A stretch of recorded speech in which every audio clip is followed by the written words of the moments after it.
One could argue that this module is the most impactful of all of them because if you really think about it, all of life is about people, your relationships with people, what people think about your reputation. So when you're physically there and when you're not physically there, this all has a massive impact on your ability to impose what you want onto the world and how to make it better. So the whole reason why we're doing this 6D program is to self-improve, to self-develop.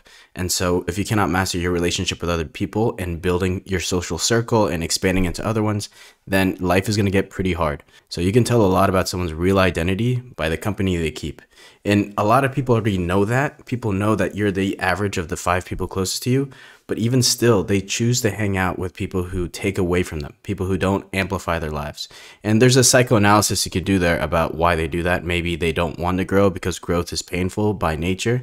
But it's pretty important to be able to tap into new friends, amplify your social circle, and take care of your existence friends if they are good for you. So let's explore how to do that. So we're going to diagnose what your social circle is like right now, what your ideal social circle is, and then the 5 stages of friendship so you can identify how it's progressing, where you are right now, and if you need to graduate, the dynamics of friendship, choosing your watering hole, the social watering holes, how to tap into conversations and really take control of conversations and know how to manage the flow of convo, the laws of human nature, and reading body language. So let's take a look at your current social circle. One quick note is that a lot of people say that your network is your net worth, which is absolutely true. But also a lot of people say that it's all about who you know. Now that idea is incomplete because it's not about who you know, but rather who knows you. Like you could know a lot of people, you can have a lot of contacts on your phone, but if they don't know you, then how strong is that relationship really? So if you haven't left an impact on that other person, if they don't know what you offer, they don't know your skills, they don't know your backstory, they just know your name, they don't really know you. So there's no way you can leverage that relationship. So they don't really count as a strong contact. So it's not about who you know, it's who knows you. So knowing that, you have to have a strong impact when you meet people. So right now, let's take inventory on your current circle. What do you guys mainly talk about? What do you laugh about? What kind of humor is fueling that friendship? Are your conversations more oriented towards the past or the future? Are you guys building something together? Do you guys talk more about people or ideas? And let's look at leverage. Do you know more about their secrets than they know about yours? Can you trust each other based on that too? Like these are all important questions because of course there are surface level friends, there are fair weather friends, there's different types of friends you can have and you should take care of them if need be. But just being able to identify who your main social circle is, the main group of guys you talk to day in, day out, what they're currently like and what the dynamics of that is very important to diagnose that because that way you can see, okay, my main circle, oh, they're growth oriented, they're future oriented, or my main circle is stagnant. And so that can reflect a lot on you. So being able to identify that is the first step. It's also very helpful to categorize your friendships. There's different types of friendships. So there's people you are given, so your family of origin. You cannot choose that, obviously. Then there's those you choose to love and those who love you. So these are your significant others. These are like really close best friends. So these are people you choose to love. And then there's people that you share a part of your life with. So these are people who maybe your ex-girlfriends, maybe these are friends from high school, friends from middle school, maybe these are friends from a camp you did, but it was just a moment in life. Then there are those people that you meet while living life. So if you move into a new city and you get into an apartment, your neighbors, for instance, those are the people who are around you during that time while you're living life. Maybe it's people in your jiu-jitsu class. These are acquaintances, informal communities. And then finally, there are people you care about just because you care about them. You're not expecting anything back. This is just a relationship you value and you want to hold on to it. So these are historic friends. For instance, like this is like your best friend from high school that you haven't seen in a while and you can just pick things back up like nothing happened. These are your current friends, people that you're doing things with right now. There are defined friends, for instance, like your coworker that you guys only share a relationship within 9 to 5. And then there's like familiar friends, friends that you happen to see. Like, oh, okay, this is a person who shares my same commute. Like in the morning, I see this person from time to time. We like chit chat a little bit. Like this is just a familiar friend. Something interesting psychologists have figured out is that there's actually a natural progression to friendships. There are 5 stages of friendship. So the first is momentary physical interaction. So these are friends that you're friends with just because you're in the same place at the same time and you're doing something you like. You don't need anything from each other. You're just there because you're enjoying the moment. You're enjoying the proximity. You're doing the same thing at the same time.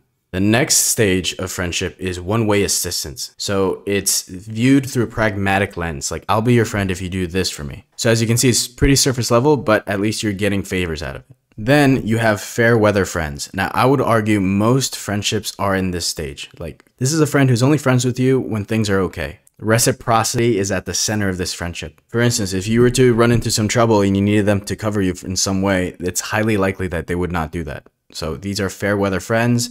I would argue be careful with these people, but I know that there's a natural progression to any friendship. And if you happen to share several friendships in this stage, just understand and identify that's the stage that friendship's at. So fair weather friends.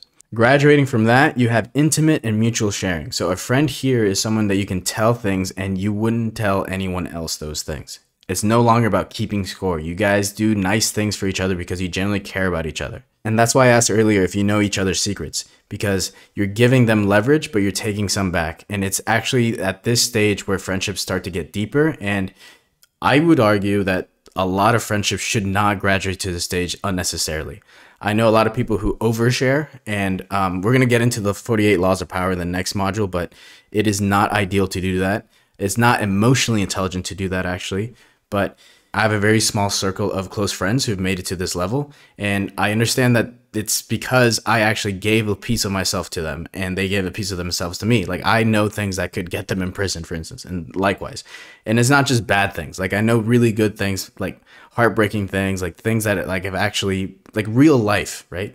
This is where it gets to that stage where if you want to develop a strong friendship, you need to give a bit of yourself and then receive a bit from them. And this is when we're starting to get into the more deeper sides of friendship. And by nature, you do not want too many of these friends, and that's fine. That's natural. And the fifth and final stage of friendship is autonomous interdependence. So again, this includes everything from before. So you have that mutual trust. You guys have stuff on each other, and in a good way, not in a leveraging for blackmail type of way. You guys do have that mutual trust, but in this stage, a friend is someone who accepts you and accepts you as you are. They are able to appreciate the differences between you guys. So there are a lot of things that my very close friends do that I don't like, and there's a ton of stuff that I do that my friends don't like. But we understand and we accept each other as people, and we have our friendship grow from there. I have had friendships for over 20 years, right? And so I know these people very intimately, but I know that they're living their own life. They have their own problems, they have their own challenges, they have their own life. I can help as much as I want, but also I have my own problems. I have my own stages of life I need to do, and they know that I need to figure that out on my own, and we're all on different paths. But when we come together, we do have support and trust and true friendship. So this is the fifth stage where you accept each other as you are. You guys can let each other go. There's no possessiveness. For instance, if you want to move to another country, there's no like, oh, but you got to stay here. What the fuck? You got to keep drinking with me, bro. Like, you can't leave. Like, there's none of that. There's like, oh, dude, that's awesome. That's good. This is your journey. Go for it, you know? Now let's look at the dynamics of friendships. So there's actually a very helpful graph. So there's two main components when it comes to friendships. The first is how much you actually enjoy the friendship. And then the second component is how healthy that friendship is. I've had a ton of fun with people who are absolutely destructive. Like, I understand this is a toxic friendship, but I'm having a blast doing it. But I understand that it's going to be very short term. But just so you can picture this in your mind, a lot of people just breeze by life. They don't categorize their people. Just understand like where this friendship is on this graph. So this is a very helpful graph to identify it. I would suggest not hanging out with super toxic people too frequently. I think it's pretty good to understand what the real person is like. There are psychopaths out there. There are sociopaths out there. And if you happen to share some interest, then okay, this is like a 2-week thing. This is like a friend that I need in this circumstance. This is a coworker. Like, just being able to identify that, like, okay, this is not a long-term friend because it's not healthy, but I'm having a blast doing this. And just being able to identify this, having this graph in your mind, it helps out a lot. This also helps you identify where your current friends fail. So if you're hanging out with a lot of people who are not really healthy for a friendship and you're not enjoying it at all, then this friendship makes no sense, right? Jordan Peterson actually has a really good take on this. He says that a true friend is someone who you can share your bad news with and they will listen. Like, they're not going to make it about them or blame you or tell you something worse that happened to them. And there's someone that you can tell good news with and they will truly celebrate with you. They won't diminish your wins and make it about them. So a true good friend, I would say level 4 to level 5, is someone who you can share good news with and bad news with, and they won't make it about them. Now, you've definitely heard about this book, How to Win Friends and Influence People by Dale Carnegie. This book is very popular for a reason because it's basically a playbook on how to make friends. And so there's some principles that came out of this book that have become very popular. But before this was published, it wasn't really put into words as well. So the main ideas out of this book is that there is a power of listening. People who make friends really well and connect with people are those who listen. So they offer the spotlight onto those people. Being able to listen actively is one of the most powerful ways to make friends. Another key principle here is that if someone does mess up, criticize them in private. So I worked as a corporate consultant and I was running some teams, and I did have a few devs or developers who would mess up. And rather than criticizing them on the Scrum call, I would call them separately and be like, hey man, you told me this story would only take 2 weeks. And I would just criticize them in private, and they would actually respect me for it because I had the chance to just put them on the spotlight in front of the big boss, and I didn't do that. And they can actually soak in the criticism and do something about it. This book also emphasizes the value of cooperation and collaboration. So one key thing I started doing is, instead of telling people how to do something or what I believe they should do, I asked them questions to make them feel like they got to the conclusion on their own. I was so annoyed by doing this. I thought, this is bullshit. Like, I should just tell them how it is, how I want things. But only after leading them on with questions, I realized it's actually more impactful if they feel like they got to that conclusion on their own. So how do you get there? You ask them questions. You plant questions. You lead them. You ask them leading questions that get them to where you want them to go. You actually make it a back and forth conversation. So this book is highly powerful. I highly suggest you guys check it out. And there's timeless principles in here. So like we mentioned earlier, a real friendship is one that adds to each other. You're not taken away from each other. If someone shares good news or bad news with you, you won't make it about yourself. And there's a hack to making friends as an adult, because it's really easy to make friends as a kid because you guys are in school, you guys are in the same proximity, you guys are spending hours a day, multiple months a year. And so to make friends as an adult, you have to be way more intentional. So what I found to be the best way to make friends as an adult is to enroll in a class or certification program. And what I did for my online friendships is Instagram, basically. So there are online communities and there are paid communities. So you can just pay to find your like-minded friends and then just engage with them over and over and over again. So I found that to be the best way to make friends as an adult, because the people who also paid and bought into that program, they have the same beliefs, they have the same goals. And so you're naturally filtering out all these people that are not like-minded, and you're finding your people, you're finding your tribe. But make sure it's something you actually enjoy doing. For instance, if you've heard of Luke Belmar, he's got the Capital Club, right? I think it's 10K to join. And I would love to get into that room. I would love to get into that club. There's a wait list, but I know that right now I wouldn't have much to contribute to those guys. I need to figure out how to make more money. I need to figure out more of the business side of things. And once I get that really squared away, then I can contribute to that group. And so I know that there are certain groups that I need to learn from. I need to build certain things. And once I get there and I can contribute value to the group, then I can join, right? Because technically, yeah, I could put down 10 grand right now and join, but then I would just be a leech. Like, I wouldn't feel like I'm contributing. So you got to make sure it's something you enjoy. You got to make sure it's something that is real to you. You don't want to be a poser and say and pretend to be something you're not. And so the takeaway here is that you want your friendships to be constructive. Okay, you don't want to take away from each other. So you got to be really smart when choosing your watering hole. So a watering hole is a naturally occurring phenomenon both in the animal and human world, which shows that when united by a common desire interest, people who are like-minded will come together and form trusting relationships. So these are physical places or digital places where people can meet, and they tend to be like-minded. So there's on the left, there's an actual watering hole in Africa. So it's like a base, it's neutral grounds. This is where animals can go and drink water. This is a watering hole, right? Now, digitally, there are Instagram pages, there's similar people, similar accounts. There's the school communities. You guys are here in school. There's certain cities that attract certain people. There's certain personalities. I would never live in Barcelona. I consider Barcelona to be the LA of Spain. It attracts a certain type of person, and no judging a lot of people, but I don't really see myself living in that environment. Whereas Madrid, it's more traditional. There's more certain type of people that it attracts. So each city is its own type of watering hole. Honest Greens, there's the chain here in Madrid and all of Spain, which is kind of like a co-working place, and it's a coffee place. It attracts certain type of people. There's a ton of digital nomads there and like really nice looking people, if you know what I mean. There's also certain social clubs like Nobu. And like I said, you can join a class, like a jiu-jitsu class or a rock climbing class.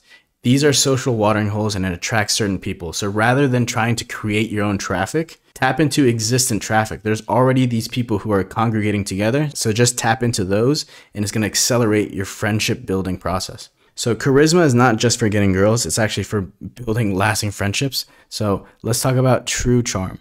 So I always liken true charm to be like orientation week. So that first week back to school, maybe it's high school, maybe it's university, there's this energy. Everyone just got back from the summer. Everyone's really excited to share stories. Everyone wants to know what's happened. Everyone's tan, everyone's happy.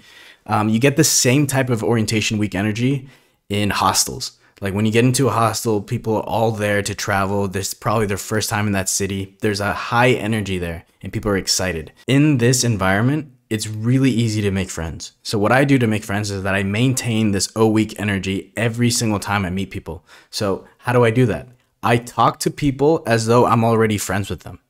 Remember that most people do everything they can to avoid resistance. So if you impose this reality, this vibe that you're already friends with them, then they will most likely go along with it. So how do I do that? I don't ask them the interview type questions. Like, where are you from? What do you do for work? Like I save those for later. The first interaction I always have with brand new people is about what they're currently doing right now. Some kind of call to attention to something in the room. We'll talk about this more later on, but I do not ask the interview style questions first. I always talk to them as though I would talk to a friend. If you were with your friend in a room, would you ask them, hey man, like, tell me about your job. Tell me about your work. Like, no, you talk about whatever comes to mind. You talk about something in the moment. So that is always what I do with first time meeting people. That is the first thing I do because that keeps that like orientation week energy. I treat people as though they're already my friends and people just go along with it. So there's this YouTube channel called Charisma on Command and it's really good. And he offers these frameworks when starting out conversation starters. I have my own after this slide, but these are his. So the first is human Google. So just ask people around you certain questions. So you just ask them any type of questions. I would avoid the interview style questions, the typical questions people ask, but it's really good idea to just ask questions because it forces a vacuum in the environment.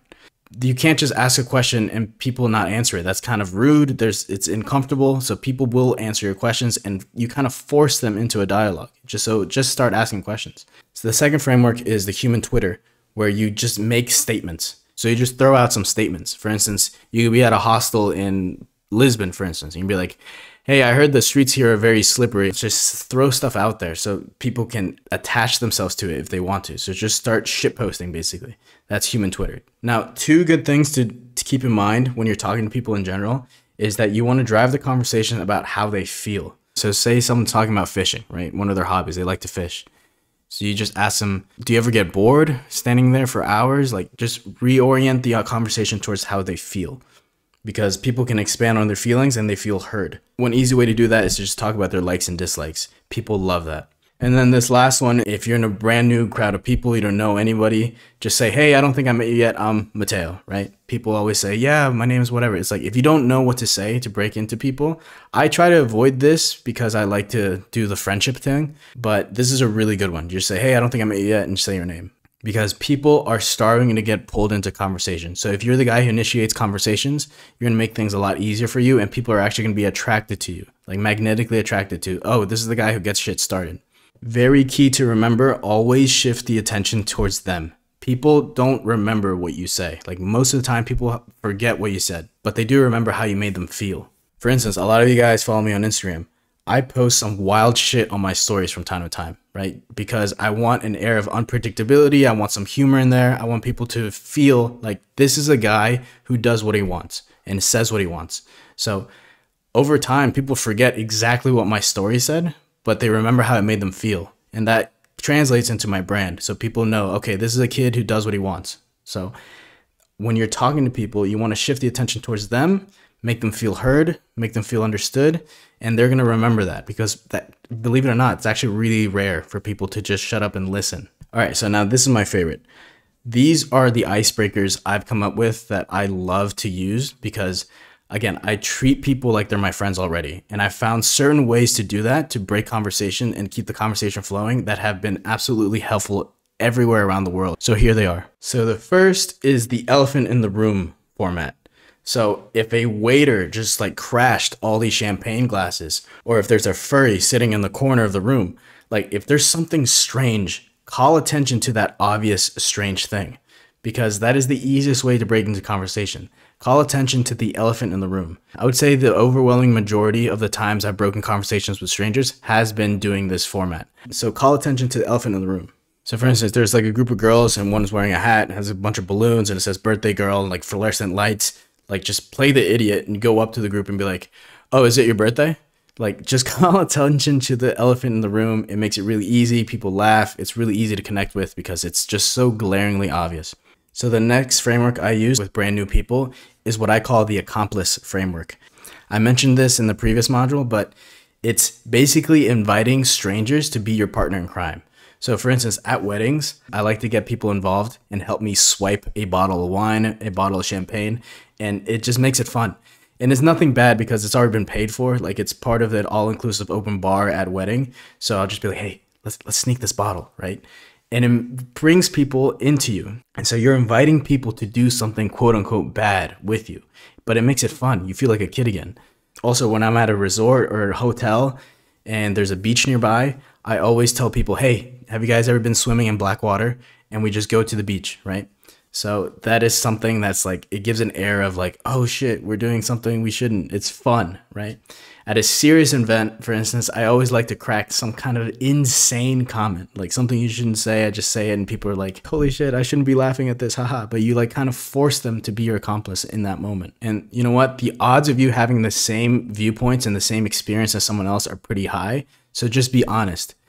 People would be like, oh, this is actually would be a lot of fun. Because you think it's fun, they probably think it's a little bit fun too. So now that you cracked the ice, these are some hacks to keep the conversation flowing. The first is the ping pong method. So you want to visualize the flow of conversation. Again, you want to keep the emphasis on them, the spotlight on them, but you want to make it flow like ping pong. You don't want it to die when it gets to you, nor do you want it to die when it gets to them. So when they speak, actually listen to them. It's very obvious when I'm talking to someone and I can see them in their mind coming up with a response. It's very annoying. So they can tell too. So when you're listening to someone, truly be present and listen to them. And then the inverse, ask them open-ended questions so that they can keep the conversation going. One quick hack here is to repeat the last phrase they just said. So for instance, they talk about, yeah, I just read Expert Secrets. This is really cool because my funnel has just finally broken $1 million. And you'd be like, oh, your funnel broke $1 million. And they're like, yeah, my funnel broke $1 million. And they just keep going, right? Just repeat the last thing they said, make them feel heard, and that will keep the conversation going. So the next thing is humor. And different people have different senses of humor. But what I found to be universal is that a really good joke is kind of like a slap. It's quick, it's sudden, it's disorienting. It hurts a little bit, but it has a little lingering effect. And it's just fast, right? So what I found to be really, really funny in most multicultural settings is just blatant misunderstandings. Like play yourself off to be a little bit of an idiot, not at your expense, but just like take what they said incorrectly on purpose, like just so blatantly, obviously wrong. And people love that, right? Another thing people really love, I don't really understand why, but people really love this, is something called callback humor. Callback humor is when you call attention to the punchline from a few moments earlier and people are like, holy shit, ha ha ha ha ha. That was another joke. That was really funny. You incorporated it to this moment. Like people love that, right? So if you keep doing that, people will be like, holy shit, I feel like included. I feel like there's like inside jokes now. Like people love that. And when people do give you those interviews type questions, they're like, oh yeah, I'm an accountant, for instance, right? Always, always, always lighten the mood by poking a little fun at them and yourself. So when those interview questions do come up, those answers, I always try to make it seem like we're friends already. So I make it light and I make it joke about things. So if someone says they're an accountant, be like, oh, you're an accountant. That's great. You can help me with tax fraud, right? Just never take answers literally. Like try to avoid it if you can. Don't take the answers literally. Have some fun with it, right? And if you do tell a joke and it bombs, just own it, okay? Never bail on a joke. Always finish your joke. Just own the consequences and learn from it. Never bail on a joke. Now, to really make someone feel heard, it's very powerful to use this phrase, it sounds like, because they tell you something, and if you can regurgitate it back to them, then they will feel extremely heard, and they'll remember how you made them feel so much more. So you allow someone to share something with you. So for instance, say they just invested in this new thing called FTX, right? And you're like, all right, it sounds like you're about to lose a shit ton of money, no? just make a joke out of it. It really makes you guys connect. If you really want to connect, say someone says like, yeah, I just went to a retreat last night and they promised us to like, that we would close our first 5 sales in our first 30 days. And, you know, it's been 2 months and I don't know. You can be like, yo, it sounds like you didn't really get much out of the program. Like, just actually expand on it, make them feel heard. It sounds like is a goated phrase that you should include when you're talking to people. Now, if you notice, I love Robert Greene because Robert Greene has done so much research, both in the history and present day, on people and psychology and psychoanalysis and sociology. And so his book, The Laws of Human Nature, helps out so much in understanding how to make friends and how to leverage human relationships. So how to connect with people truly. So you don't want to put yourself in their shoes. Your current self with all your mental frameworks, all your current understandings, that person should not be in their shoes because you won't actually see their point of view. So what you should actually do is remember a situation in your own life that made you feel that emotional reaction and then put that emotional self in that situation. So for instance, imagine a kid who just broke their favorite toy and they're crying, they're losing their mind, they're like really crying. It would be wrong for me to sit there and be like, hey, that's just a toy. Shut the fuck up. Grow up. It's just a toy, right? Now, what are they really feeling emotionally? What's their emotional response? They feel immense loss, right? So I have to put myself in a situation like, when have I felt immense loss? And it could be if I lost a family member, if I lost a close friend. That feeling of loss was the biggest feeling of loss in my life up at that point. And this child is 4 years old. So it's highly likely that this feeling is the biggest loss in this child's life. Like at that moment, that's their biggest sense of loss. So extrapolate from the emotion to the circumstance, not the other way around. And so you should do that with other people too, especially your spouses, especially your significant others. So remember that you should not put your actual self in their shoes, but rather start from their emotional standpoint and work back into their circumstance. So Robert Greene covers several laws of human nature, but there are 4 that I want to just highlight because they are the ones that I've used the most and I think they have the most ROI. The first is irrationality. You have to accept that human beings are irrational. I was very frustrated with this. I used to believe that if I explained things thoroughly, if I showed evidence, that I could change people's minds. Actually, if you impose yourself on people, especially on their beliefs, they're actually going to dig themselves deeper into their position. So you just need to accept that there's irrationality. There's different types of biases that keep them in that irrationality. And just accepting that helps you so much as a human with your peace. And also, you can change people's minds, but you have to do it in a much more intentional way. Remember, you should ask them questions and you should let them arrive to the discovery on their own. That's the only way for them to actually change their minds and to have an impact on them, is to let them believe they got to the conclusion on their own. The second law of nature is role playing. So you should read people's faces, read their body language, really understand why they're doing what they're doing. So there's a bunch of observational skills you should develop, nonverbal cues, and the book really does a good job of covering that. We're going to talk a little bit about body language at the end of this module. Just understand that people have tells, and being able to read those tells will help you out a lot because a lot of people communicate with their body rather than with their mouth. The third law of nature that I really wanted to focus on is defensiveness, because people will not allow you to change their minds, especially if that idea is very central to their identity. So there are universal self-opinions that everyone believes. Everyone believes they have agency to some degree. Everyone believes they're smart, and everyone believes they're good. Those are the 3 universal self-opinions. Everyone believes these things. Now, objectively, there are some stupid people out there. And objectively, there are some people who have no free will. Like they believe they have agency, but they're just repeating, regurgitating things that have been imposed on them. There are very few people who actually think. And then the third is a lot of people think that they are good. If you look at any movie with like Thanos or anything, all the bad guys believe they are doing things for the good, right? Everyone believes they're good. So just understand these 3 things, because if you start attacking people and say, hey, you're a fucking idiot, or hey, you're an evil person, or hey, you're doing this because X and Y person told you to, they are going to fight tooth and nail against that, because they cannot by nature believe that. Because if you attack those 3 things, then you're going to leave them with nothing. So understand those 3. And then the fourth is self-sabotage. There's people who have these cancerous ideas about themselves. There's these attitudes that they hold that are just toxic and bitter. So just being aware of how you view the world and how you view yourself is one of the key ways to avoid self-sabotage. One of the key ideas in this section is something known as Q-tip, or quit taking it personally. People do not think about you. Like, you're not that important. So people just act on their own self-interest, and people are just trying to make the best of their day. Just think about how you interact with the world. That's how other people interact with you. Like, the last person that pissed me off, I've not thought about them since. Like, I have my own stuff to do. Like, I don't care. That same way that you interact with the world, most people interact with you also. So stop taking things personally. People are just living their lives. Now let's get into body language. We are all transmitting information all the time through posture, clothes, facial expressions.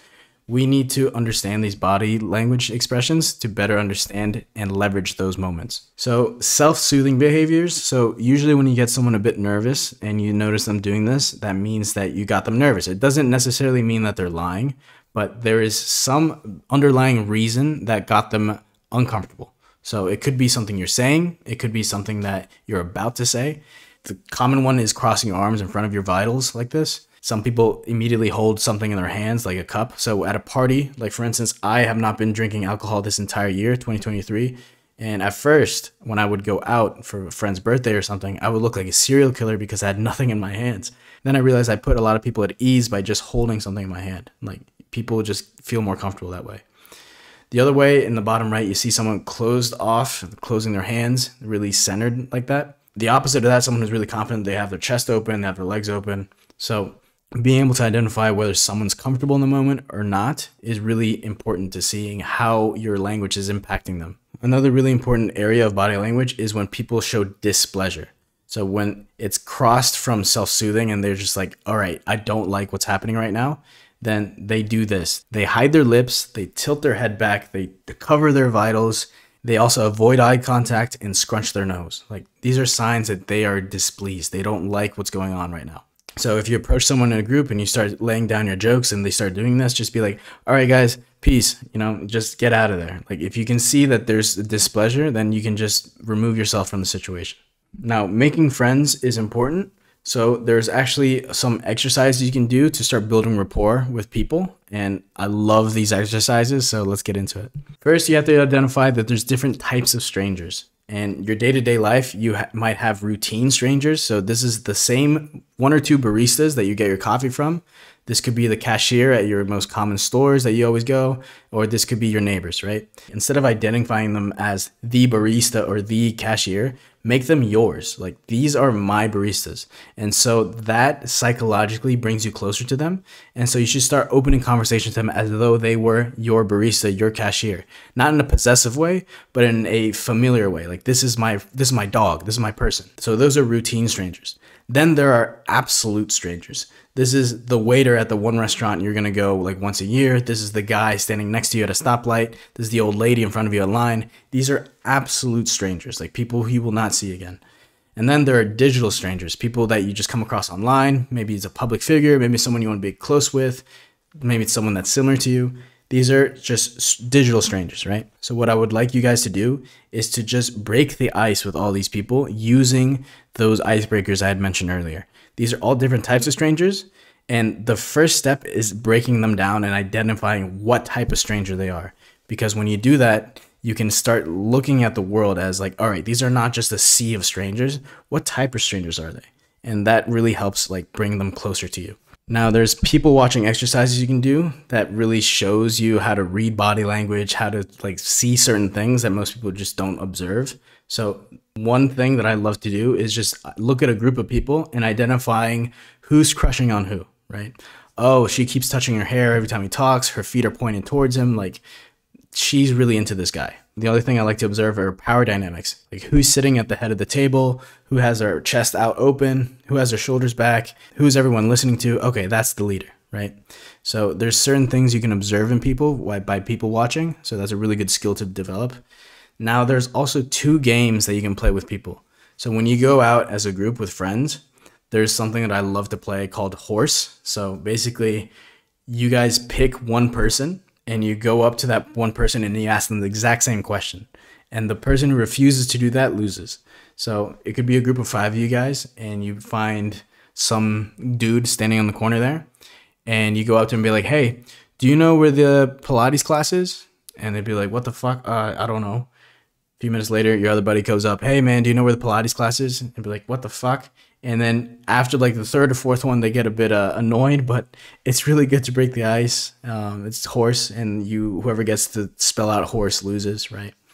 So that's a horse game.